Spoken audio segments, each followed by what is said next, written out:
Hello everyone, welcome to success with Rai academy. 12 मई 2021 के current affair questions को इस वीडियो में हम डिस्कस करेंगे और उन्हीं क्वेश्चंस को डिस्कस किया जाएगा जो एग्जाम के पॉइंट ऑफ व्यू से इंपॉर्टेंट है। हर क्वेश्चन के साथ आपको इंपॉर्टेंट डिटेल्स भी बताई जाएंगी। अगर आप चाहें तो उसे नोट कर सकते हैं और इस वीडियो का पीडीएफ लिंक आपको हमारे Telegram channel success with Rai academy से मिल जाएगा। आप उसे वहां से डाउनलोड कर सकते हैं और अगर आपने अभी तक चैनल को ज्वाइन नहीं किया है तो आप उसे ज्वाइन कर सकते हैं। तो चलिए वीडियो को शुरू करते हैं। सबसे पहला क्वेश्चन है हमारा, अंतर्राष्ट्रीय ऑर्गेनिया दिवस कब मनाया जाता है? इसका राइट आंसर होगा सेकंड ऑप्शन 10 मई। 2021 में संयुक्त राष्ट्र महासभा ने 10 मई को अंतर्राष्ट्रीय ऑर्गेनिया दिवस घोषित किया है। मोरक्को द्वारा प्रस्तुत संकल्प संयुक्त राष्ट्र के 113 सदस्य राज्यों द्वारा सह प्रायोजित था और सर्वसम्मति से अपनाया गया था। ऑर्गन ट्री देश के दक्षिण पश्चिम में मोरक्को के उप सहारा क्षेत्र की एक देसी प्रजाति है जो शुष्क और अर्ध शुष्क क्षेत्रों में उगती है। अब इस पेड़ के बारे में भी जान लीजिए। ऑर्गन ट्री आमतौर पर एक बहुउद्देशीय वृक्ष है जो आय सृजन का समर्थन करता है, लचीलापन बढ़ाता है और जलवायु अनुकूल में सुधार करता है, जो स्थानीय स्तर पर सतत विकास के 3 आयामों आर्थिक, सामाजिक और पर्यावरणीय को प्राप्त करने में बहुत महत्वपूर्ण भूमिका निभाता है। स्थायी ऑर्गन उत्पादन क्षेत्र स्थानीय समुदायों, खासकर ग्रामीण क्षेत्रों में रहने वाली महिलाओं के आर्थिक सशक्तिकरण और वित्तीय समावेशन में योगदान देता है। सहकारिता स्थानीय रोजगार के अवसर को बढ़ावा देने में सहायता होती है और खाद्य सुरक्षा में योगदान और गरीबी उन्मूलन में महत्वपूर्ण भूमिका निभा सकती है। अब इस दिन का इतिहास भी जान लीजिए कि संयुक्त राष्ट्र शैक्षिक, वैज्ञानिक और सांस्कृतिक संगठन यूनेस्को ने 1988 यानी कि 1988 में ऑर्गेनरी बायोस्फीयर रिजर्व के रूप में स्थानीय उत्पादक क्षेत्रों को नामित किया। साथ ही सभी जानते हैं कि मानवता के लिए अभूतपूर्व सांस्कृतिक विरासत की यूनेस्को की प्रतिनिधि सूची में 2014 में ऑर्गन ट्री के बारे में लिखा गया था। इसके अलावा दिसंबर 2018 में FAO ने मोरक्को में एट सोआब एट मंसौर के क्षेत्र में ऑर्गन आधारित कृषि सिल्वो देहाती प्रणाली को वैश्विक रूप में महत्वपूर्ण कृषि विरासत प्रणाली के रूप में मान्यता दी थी। नेक्स्ट क्वेश्चन है, भारतीय क्रिकेट टीम के पहले पारसी खिलाड़ी कौन बने हैं? इसका राइट आंसर होगा फर्स्ट ऑप्शन अर्जन नागवासवाला। गुजरात के 23 वर्षीय बाएं हाथ के स्पिनर अर्जन नागवासवाला को साउथहैम्पटन में न्यूजीलैंड के खिलाफ विश्व टेस्ट चैंपियनशिप फाइनल के लिए नामित भारतीय टेस्ट टीम के एक आरक्षित खिलाड़ी के रूप में चुना गया है।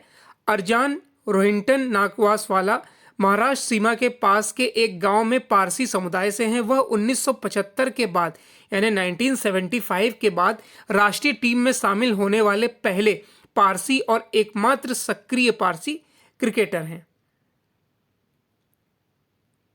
नेक्स्ट क्वेश्चन है, कनेक्टेड कॉमर्स पर किसने या कितने नहीं होगा, किसने रिपोर्ट जारी की है?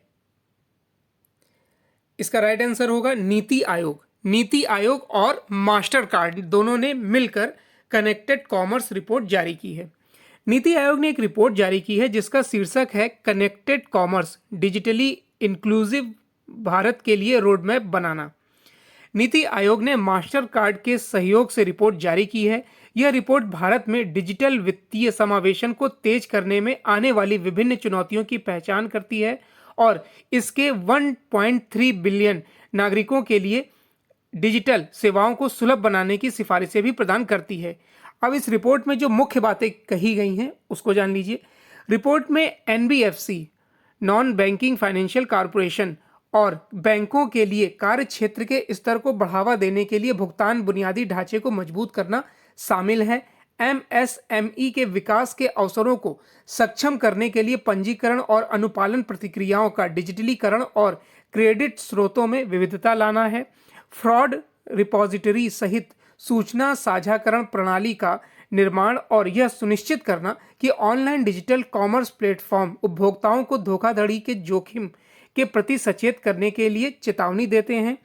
कम लागत वाली पूंजी तक पहुंचने के लिए कृषि एनबीएफसी को कम लागत वाली पूंजी तक पहुंचने के लिए एनबीएफसी को सक्षम करना और बेहतर दीर्घकालिक डिजिटल परिणामों को प्राप्त करने के लिए एक भौतिक प्लस डिजिटल मॉडल को तैयार करना है। नीति आयोग के बारे में जान लीजिए। नीति आयोग, जिसका गठन 1 जनवरी 2015 को हुआ था, इसका मुख्यालय नई दिल्ली में है। नीति आयोग के अध्यक्ष प्रधानमंत्री होते हैं जो कि नरेंद्र मोदी हैं। और मास्टर कार्ड के बारे में जान लीजिए, जिसके अध्यक्ष हैं माइकल मैकबैक और इसका मुख्यालय है न्यूयॉर्क, संयुक्त राज्य अमेरिका में। नेक्स्ट क्वेश्चन है, फिक्की FLO की नई राष्ट्रीय अध्यक्ष कौन बनी है? इसका राइट आंसर होगा फर्स्ट ऑप्शन उज्ज्वला सिंघानिया। उज्ज्वला सिंघानिया को फिक्की लेडीज ऑर्गेनाइजेशन यानी FLO की राष्ट्रीय अध्यक्ष के रूप में नियुक्त किया गया है, जो दक्षिण पूर्व एशिया की सबसे पुरानी महिला नेतृत्व वाली और महिला केंद्रित बिजनेस चैम्बर है।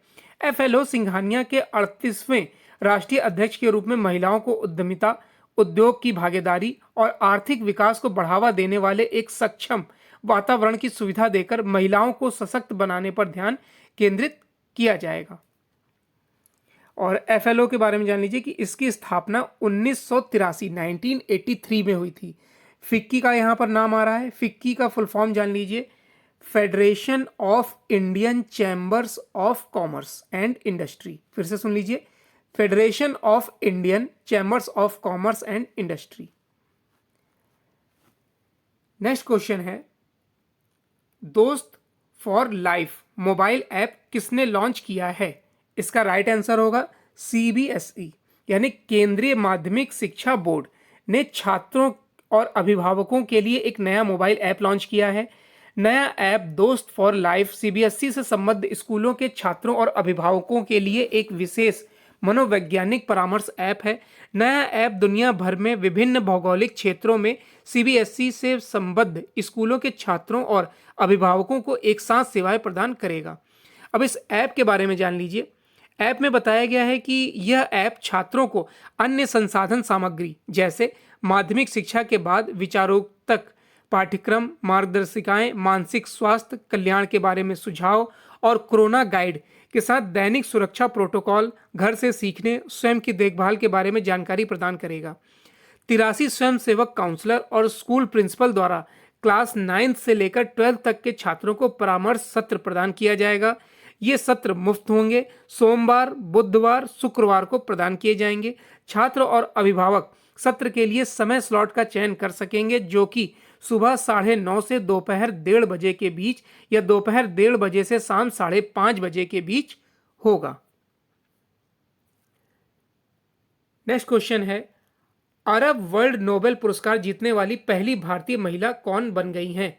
इसका राइट आंसर होगा first option doctor Tahira Qutubuddin. Mumbai में जन्मी डॉक्टर ताहिरा कुतुबुद्दीन शिकागो विश्वविद्यालय में अरबी साहित्य की प्रोफेसर थे। हाल ही में 15वां शेख जायद बुक पुरस्कार जीतने वाली भारतीय मूल की पहली व्यक्ति बनी। इस पुरस्कार को अरब जगत का नोबेल पुरस्कार माना जाता है। उन्होंने 2019 में लीडन के ब्रिल एकेडमी पब्लिशर्स द्वारा प्रकाशित अपनी नवीनतम पुस्तक अरबी ओरेशन आर्ट एंड फंक्शन के लिए यह पुरस्कार जीता है। पुरस्कार में वह 7वीं और 8वीं सदी की अपनी मौखिक अवधि में अरबी साहित्य का एक व्यापक सिद्धांत प्रस्तुत करती हैं। वह आधुनिक समय के उपदेशों और व्याख्यान पर इसके प्रभाव की चर्चा करती हैं। नेक्स्ट न्यूज़ है, HDFC ने किसके साथ मिलकर EVA लॉन्च किया है? इसका राइट आंसर होगा first option CSC। HDFC bank और कॉमन सर्विसेज सेंटर ने पिछले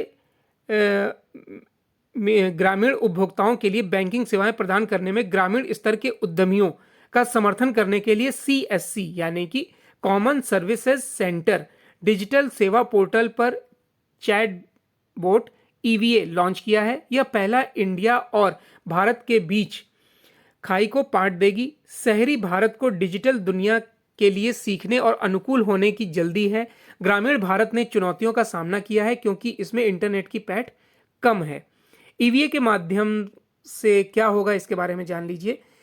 ईएलई एचडीएफसी बैंक द्वारा पेश किए जाने वाले उत्पादों और सेवाओं के बारे में जानेंगे जो अंतिम मील ग्राहकों के लिए सेवाओं में सुधार करेंगे और बैंकिंग सेवाओं को बढ़ाएंगे।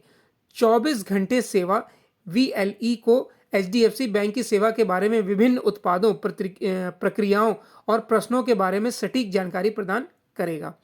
एचडीएफसी बैंक के बारे में जान लीजिए, जिसकी टैगलाइन है वी अंडरस्टैंड योर वर्ल्ड। इसके सीईओ हैं शशिधर जगदीशन और इसका मुख्यालय है मुंबई, महाराष्ट्र में। नेक्स्ट क्वेश्चन है, किस बैंक ने जोस जे कट्टूर को कार्यकारी निदेशक नियुक्त किया है? यहां पर जी नहीं जे होगा। इसका राइट आंसर होगा फर्स्ट ऑप्शन आरबीआई। भारतीय रिजर्व बैंक ने जोस जे कट्टूर को कार्यकारी निदेशक के रूप में नियुक्त किया है और ये उन्हें पदोन्नति से पहले कट्टूर कर्नाटक के क्षेत्रीय निदेशक के रूप में रिजर्व बैंक के बेंगलुरु क्षेत्रीय कार्यालय के अध्यक्ष थे। वह मानव संसाधन प्रबंधन विभाग, कारपोरेट रणनीति और बजट विभाग तथा राजभाषा विभाग संभालेंगे। नेक्स्ट क्वेश्चन है, life in the clock tower valley पुस्तक के लेखक कौन हैं? इसका राइट आंसर होगा Sakoor Rather. Life in the clock tower valley press trust of India के पत्रकार सकूर राथेर की पहली पुस्तक है। यह पुस्तक स्पीकिंग टाइगर द्वारा प्रकाशित की गई है। इसमें कश्मीर के प्राचीन अतीत, इसके वर्तमान और हमेशा अनिश्चित भविष्य के बारे में बताया गया है। इसमें कश्मीर के बारे में ऐतिहासिक और राजनीतिक जानकारी के साथ साथ पर्यावरणीय मुद्दे भी शामिल हैं, जिनके बारे में शायद ही कभी बात की जाती है। नेक्स्ट क्वेश्चन है, किस देश के फूड एंड ड्रग एडमिनिस्ट्रेशन ने 12 से 15 वर्ष की उम्र के किशोरों के लिए फाइजर बायोटेक की कोविड-19 वैक्सीन के आपातकालीन उपयोग को मंजूरी दे दी है?